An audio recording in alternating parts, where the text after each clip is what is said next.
where I don't have to be worried about some secular revolutionary coming and destroying my husband's grave while my daughter is sitting there praying.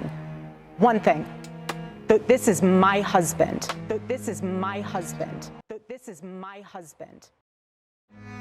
Look, I have been very patient. I do tend to focus on the evidence that's in front of us, obviously asking questions when we come up across something that someone has said and it doesn't add up, or if they lied, create a list. And you guys were coming after me because I was saying, look, we can write into our imaginations how Erika is thinking or how she's feeling or what she should be wearing, but she hasn't actually said anything yet, right? That was my stance. She hasn't actually said anything yet.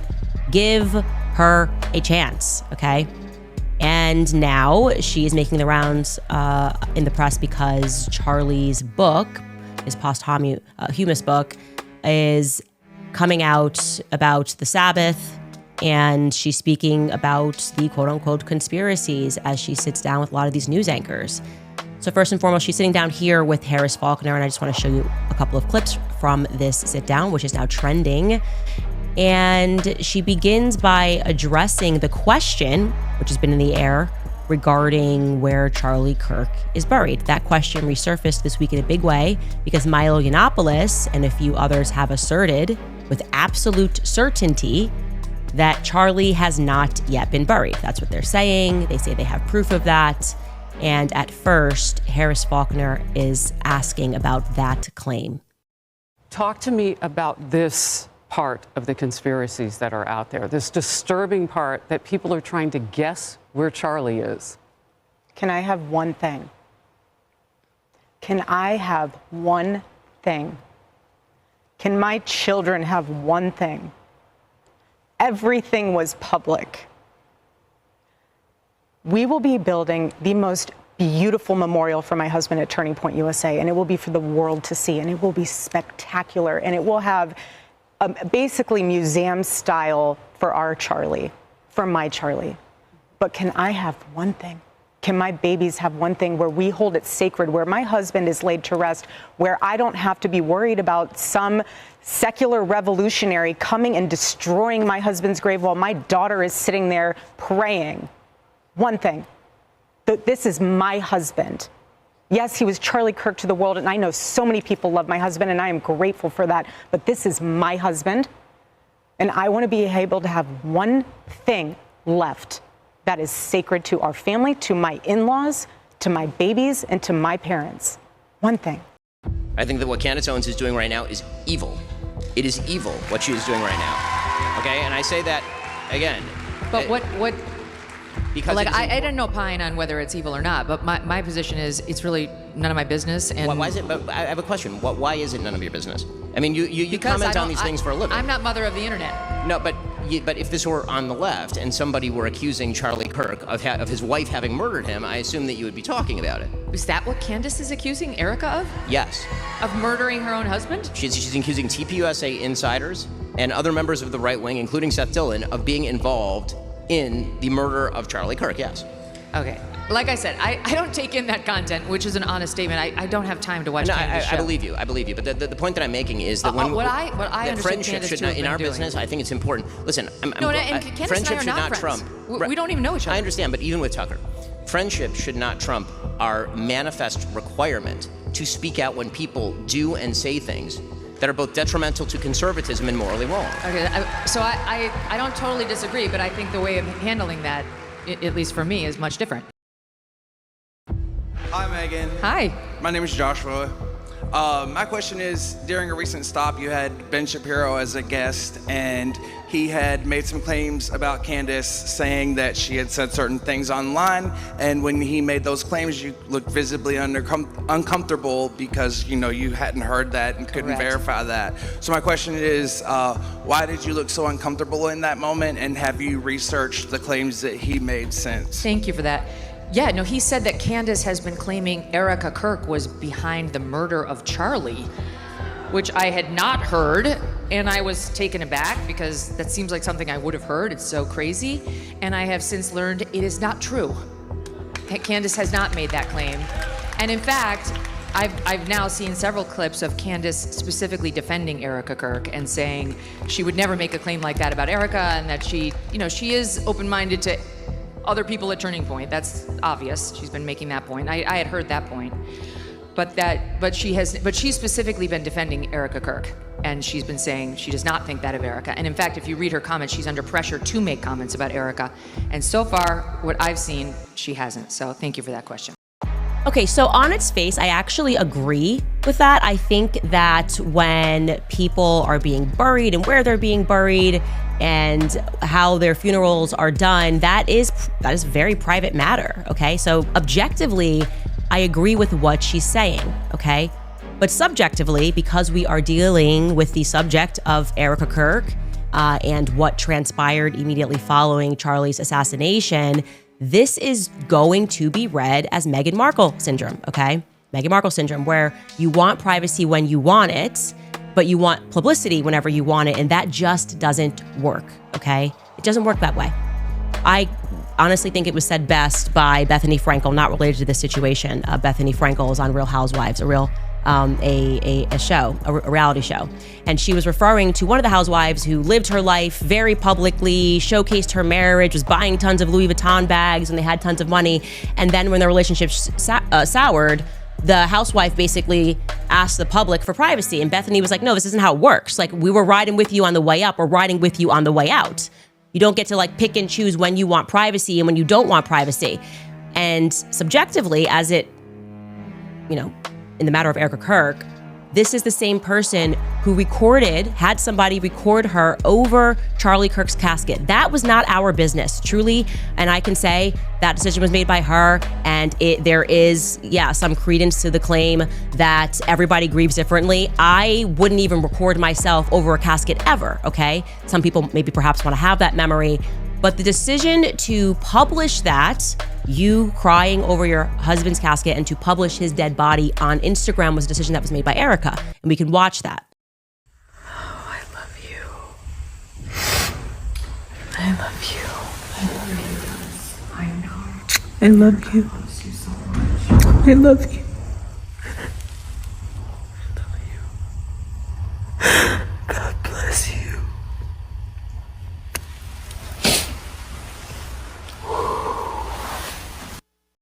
That is an incredibly personal and an incredibly intimate moment that you invited the public into, okay? There was no reason to do that outside of wanting to share something that was very private with the public. And now you fast forward 3 months removed, and it's why does the public want to know where he's buried? It doesn't work like that. You have to make a decision. I want this always to be private, or I want this always to be public. That's my personal feedback there. Later on in this same interview, she launches into a strong defense of Turning Point USA employees who have, just as a matter of fact, told many lies, many inconsistencies. These are verifiable. So they are currently lying to the public, or they have lied to the public, but she is going to deliver quite an impassioned defense regarding these particular individuals and the organization as a whole, and I want you to hear her passion. What are they taking from you right now? Nothing. But I will tell you what they are doing. It reminds me so much of chapter 6 in the book of Nehemiah. He is building a wall, and the townspeople are at the base of that hill saying, Nehemiah, calling him all these names, saying all these things, come on down. Every single time he had the same message 4 times in a row. I cannot come down. I am busy building. That is how I feel. I do not have time to address the noise. My silence does not mean that I am complacent. My silence does not mean that somehow Turning Point USA and all of the handpicked staff that loved my husband and my husband loved them is somehow in on it. We are busy building. And you know what I thought? I thought these people are human. We are all grieving in our own way. And they are trying to find the answer to something that happened that was so evil. They are trying so hard. And I get that. We're doing the same.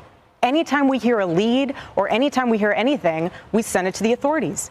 Please dig into this. No rock will be unturned. I want justice for my husband, for myself, for my family, more than anyone else out there. So for me, You want to keep telling me to come down while we're building? I don't have time for that. But here's my breaking point on that. Come after me, call me names, I don't care. Call me what you want, go down that rabbit hole, whatever.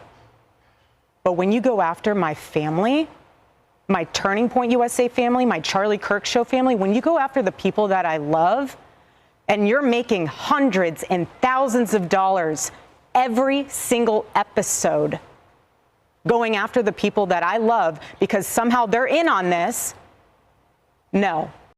I'm sorry, but that whole thing right there is frustrating. And I'm going to explain to you why I just do not accept any of that. First and foremost, the idea that she does not have time. Okay, she definitely has time, okay? She's done Hannity, she's done The Five, she's done Fox and Friends, she's done Outnumbered, she's done Megyn Kelly Live, she sat down with the New York Times. She made time, by the way, in case you don't remember, to fly to DC for Sergio Gore to be sworn into the ambassador to India, as the ambassador to India, which feels kind of obscure and not necessarily related to Turning Point USA affairs, building affairs, or whatever it is. But sure, that's fine. I mean, obviously, you're also allowed to be a person if that's the homie and that's what you want to do, sure. But we are indeed speaking about a coast-to-coast flight to stand up next to somebody and basically say, Charlie loved you. That was like the, 15-second speech that she gave. Well, he was also very good friends with a guy named Charlie. We just knew him as Charlie. And his wife, who we love so much, is here with us. And maybe, you know how close they were together. Maybe, Erika, you could say a couple of words, please. I'm honored to, sir. Charlie loved you. It's hard not to get emotional because I know that he would have been the first phone call when he found out that you were going to be taking this position. And the way that I was able to witness the two of you work together for years and to champion and support the president was absolutely humbling to witness, and I am so proud of you. And Charlie is going to be with you every single day in spirit, and I will be praying for you every day because I know that this is just the beginning of an incredible opportunity for you. And sir, thank you for allowing Sergio to have this beautiful moment. Thank you very much. Thank you, Charlie. That's just an ambassador to India swearing in ceremony. Again, if that's your friend and you want to be there, that makes sense. She's also a person, and she can decide what she wants to do there. But the point that I am making is that's a coastal flight that she made to be there to watch a paper get signed. She has also made time for an upcoming CBS News town hall sit down with Barry Weiss, which was filmed today. So Erika Kirk has time. She has time. It is just what she means to say, not her priority, which is you are allowed to prioritize things in your own life. But this is not a matter of time constraint. It is not her priority to respond to the majority, actually. The majority of people think of this as BS. The majority of people think Turning Point is acting suspicious. And she does not feel that it is what she wants to do as a matter of priority, responding. Okay, that's fine. Now, to that point that people are making hundreds and thousands of dollars, I just don't get how there's not someone on this very large PR team, as we're seeing these PR campaigns go out, that doesn't go, hey, maybe we should strike that. They made $40 million like 2 nights ago at Mar-a-Lago. Maybe that feels kind of a little bit like let them eat cake-ish. Oh, and we've made more than, separately from Mar-a-Lago, Turning Point USA, since Charlie was killed, just so you guys know, this is a fact, has made more than $100 million. That is separate from the $40 million they made at Mar-a-Lago the other night. So since Charlie has died, that organization has taken in $140 million. But gosh darn you people that are making hundreds of dollars every day on YouTube talking about Charlie Kirk's assassination and the BS narrative that is being fed and the very obvious psychological operation that is being employed to make you accept the BS that they are trying to sell to us. Gosh darn you. Did you make $1,000 today? Speaking about Charlie Kirk, well, you should be ashamed of yourself, says Turning Point USA, who in large part made that money because of those very people who gave to the organization immediately following Charlie Kirk's assassination. And the thing that is especially absurd about that is trying to almost like, I want to be clear that Turning Point USA is my family. The Charlie Kirk show is my family. You know, like she's just expanding the wings of people that we're not allowed to critique because they're in the family. If you call them fam, you can't critique them, right? Oh, I'm sorry. We actually are showing a clip of Rob McCoy defending a pedophile or trying to like launder the reputation of that's fam. That's the CK show fam. Oh, I'm sorry. We are actually pointing to the fact that we know for certain that this person or organization is sexual deviant. That's fam. That is my, don't you get me upset. I know that this is a now $150 million in the last 3-month organization and we employ tons of people, but you can't critique. You can't critique the fam. And I hate to say this, but I'm going to be very clear here. This is why there are many people who do not believe that women are equipped to lead companies, because what you are watching here is an unbelievably emotional response that is absent of any logic, okay?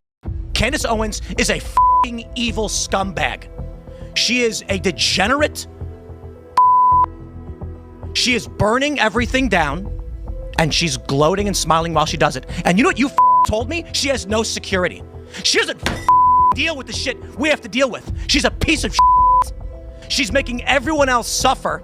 And all of these conservatives out there that send me these messages have no balls to call her out. More and more people have started doing it. They send me these messages. Good for you, Tim. Good for you, Tim. I wasn't the first person to do it. I'm not going to take credit for that. But don't DM me like I did something for you as you cower, as you power, scared that she'll put you on her thumbnail and claim you benefited from Charlie Kirk's assassination, which he's doing to me right now. Yeah, that was the... I'm done with these people. She has security, just not on the level of you. Oh yeah, the one fat guy you mentioned with no wall and no barrier in a suburban neighborhood with neighbors. She doesn't give two no one's out for her. She's lying about all of this. You told me you went to her house and she's got a 4-foot wall and one fat guy, and she doesn't give a about her security. Meanwhile, I get bullets fired at my property and I have to go live in the middle of nowhere. And I got strangers coming up to my house in Maryland, breaking in. I got people showing up and beating up the residents who trying to live there. How the am I even supposed to sell this property? I'm looking forward to the Turning Point live stream where they respond to everything. I plan on live streaming that. And depending on how they do, if they don't do a good enough job, I think I'm going to have to step up. And I think I'm going to have to expose Candace Owens for what she really is. I'm going to give them, they have the opportunity because they are involved in all this. But I am so frustrated with how people are handling it. They're losing. If Turning Point doesn't do a good enough job on December 15th, I'm going to have to step up. And just like I exposed Tucker Carlson, and just like I exposed JD Vance, I'm going to have to step up and I'm going to have to blow the lid and expose everything about Candace Owens and reveal who she really is, who her husband is, who her donors are. And unlike her, I will be naming names. I will be coming with receipts. I will blow the lid on the whole thing, and I'll give her the Tucker Carlson treatment. But I'll wait and see how the Turning Point USA stream goes. I think they're going to do a good job, but if they don't, then I'll finish it for them. One of the many theories about you, I've no idea what the answer is, and you haven't got to answer, but are you actually attracted to women? I am attracted to women. You're not gay? No. But I will say that women are very difficult to be around. Okay. So there's that. And do you think they should have the right to vote? I do not. No, absolutely not. They should stay at home? Well, yeah, absolutely. So basically, you're just a misogynist old dinosaur, aren't you? For a young guy. Yeah. I mean, I know I'm the boomer. I know I'm the boomer here, but actually, you're a 27-year-old dinosaur, aren't you? Aren't you, Nick Fuentes? All women. I am. All women are annoying. All women grow fossil. old. They all get fat. Says the guy. Have you ever had sex? No, absolutely not. Wow. Says the guy who's never got laid. Wow. That's the thing, though. You boomers, it's you think always you're an get expert laid, in women, free love. given you've never got laid? So there's a lot to unpack there. First and foremost, what you are seeing right there is on a display of testosterone. Men that speak to women like this are not tough guys, okay? What you are seeing is actually a display of estrogen.